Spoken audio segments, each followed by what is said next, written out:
Ang mag-anak ni Aling Helen 4 na taon nang naninirahan sa tulay ng Mabini. Ayon sa kanya ay isang dagok sa buhay nang sila'y masunugan.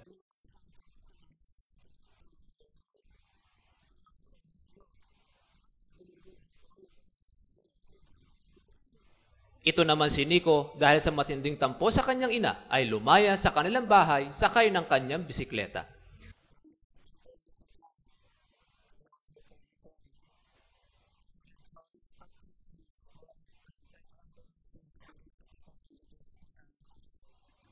Samantala, ito naman si Lloyd ay matyagang namumulot ng plastic upang maitulong sa kanilang pangangailangang mag-ama.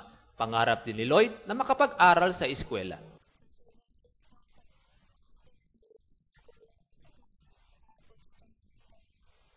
Lagi naman nakaantabay ang barangay para sa kanila, anuman ang mangyari lalo na kapag may kalamidad.